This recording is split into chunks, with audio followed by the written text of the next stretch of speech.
स्वातंत्र्य दिनाच्या हार्दिक शुभेच्छा। आदरणीय मुख्याध्यापक, शिक्षक, उपस्थित पाहुणे आणि माझ्या सर्व प्रिय मित्रांना माझा नमस्कार। आज आपण 75वा स्वातंत्र्य दिन साजरा करण्यासाठी येथे जमलो आहोत। सगळ्यांना स्वातंत्र्य दिनाच्या शुभेच्छा। संपूर्ण देश स्वातंत्र्य दिनाच्या या उत्सवात मग्न झाला आहे।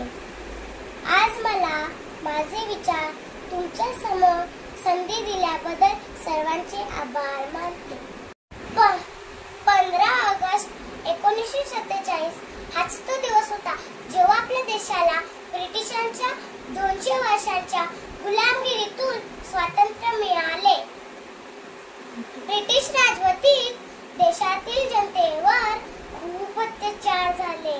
अंग्रेजांच्या अत्याचारातून देशातील जनतेची सुटका करण्यासाठी शेकडो स्वातंत्र्य सैनिकांनी बलिदान दिले। महात्मा गांधी, सुभाषचंद्र बोस, भगत सिंग, मंगल पांडे,